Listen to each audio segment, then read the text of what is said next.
నా పేరు జుత్తుక నాగేశ్వరరావు. నేను జగ్గంపేట నియోజకవర్గ బహుజన సమాజ్ పార్టీ ఇన్ఛార్జిని, అలాగే కాకినాడ అడ్వైజర్. ఈరోజు చూసుకున్నట్లయితే మరి మన న్యాయస్థానాలు ఎలాగున్నాయంటే,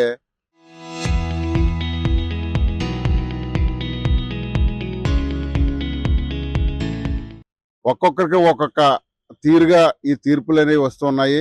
తీర్పులు కూడా ఈ యొక్క పోలీస్ వ్యవస్థ అసలైనటువంటి నిందితులను పక్కన పెట్టి ఏదో తూతు మంత్రంగా ఎవరినో ఒకరిని తీసుకుని ఈ కేసుని తప్పుదోవ పట్టించే పరిస్థితి ఉంది. అయేష అనే ఒక మైనర్ బాలికని పై వచ్చినటువంటి తీర్పు చాలా బాధాకరమైన విషయం. ఎందుకంటే న్యాయస్థానాలు ఆధారాలతో సహా ఉంటేనే ఏదైనా చేయగలుగుతారు. కానీ ఈ ఆధారాలన్నీ సేకరించవలసిన పోలీస్ వ్యవస్థ ఎందుకు ఇంత నిర్వీర్యంగా దాన్ని పక్కదోవ పట్టించిందా, లేకపోతే పూర్తిగా ఆధారాలు సేకరించలేకపోయిందా అనేది అర్థం కాని పరిస్థితి. ఇలాంటి వాటి వల్ల మధ్యతరగతి కుటుంబాలు చాలా విచ్ఛిన్నం అయిపోయే పరిస్థితి ఉంది. ఆ కుటుంబంలో చక్కగా చదువుకుని బీఫామ్ చదివే అమ్మాయిని ఇంత దారుణంగా రేప్ చేసి చంపేస్తే దానికి న్యాయం జరగలేదంటే ఇంకా మాలాంటి వాళ్ళ పరిస్థితి కానీ, లేకపోతే ఇంకా చిన్నవాళ్ళ పరిస్థితి కానీ ఏ రకంగా ఉంటుందో ఒకసారి మనం అందరం అర్థం చేసుకోవాలి. ఇటువంటి ఏదైనా జరిగినప్పుడు పూర్తి సమగ్ర విచారణ జరిపించాలి. అలాగే ఇది సిబిఐకి కూడా అప్పచెప్పి దాన్ని పూర్తిగా విచారణ జరిపించి ఆ కుటుంబానికి న్యాయం చేయాలని మేము కోరుకుంటున్నాం. ఇలాంటి న్యాయాల వల్ల మాలాంటి మధ్యతరగతి వాళ్ళు చాలా బాధపడే పరిస్థితి ఉంటుంది. కాబట్టి ఇటువంటి చేసినప్పుడు సమగ్రంగా పూర్తి విచారణ చేయాలని మా అభిప్రాయం. నా పేరు కె సతీష్, ప్రగతిశీల ప్రజాస్వామ్య విద్యార్థి సంఘం PDS విజృంభణ రాష్ట్ర కార్యదర్శి మాట్లాడుతున్నాను.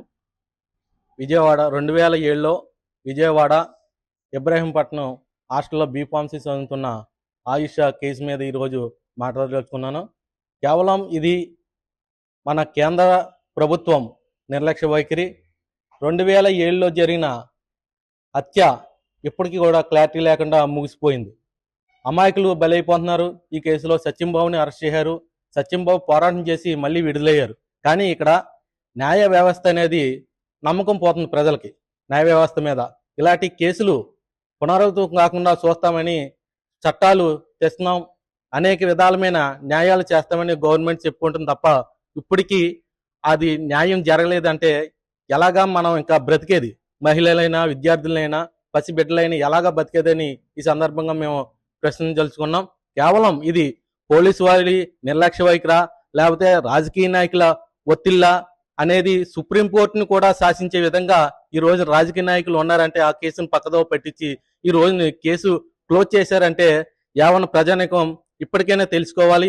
మరి ఇలాంటి జరుగుతున్నప్పుడు, సంఘటనలు జరుగుతున్నప్పుడు యావన ప్రజానికం, విద్యార్థులు, ప్రజలు, మేధావులు కూడా స్పందించి ఇలాంటి విషయాల్లో ఇలాంటి సంఘటనలు జరగకుండా మేల్కోవాలని ఈ సందర్భంగా మేము తెలియజేసుకుంటున్నాం. ఇంత సంచలనం 2007లో జరిగిన IAS హత్య చాలా సంచలనం సృష్టించింది. కానీ ఇంత సంచలనం సృష్టించిన ఈ కేసునే నిర్వీర్యం చేశారంటే ఇంకా చిన్న కేసులు ఈ సీట్ నుంచి హైకోర్టుకి వెళ్ళింది, హైకోర్టు నుంచి సిబిఐ నుంచి సుప్రీంకోర్టు కూడా వెళ్ళింది. కానీ ఈ కేసు ఇంత నీరు గారిపోవడానికి కారణం ఏంటి అని ప్రజలు కూడా ఆలోచించారు. కేవలం ఇక్కడ రాజకీయ ఒత్తిళ్లు, కులం, మతం, ధనం ఇక్కడ పనిచేస్తుంది.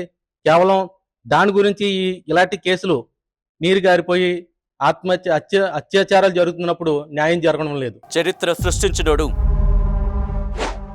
ఇప్పుడు ఆ చరిత్రని తిరగరాయబోతున్నాడు.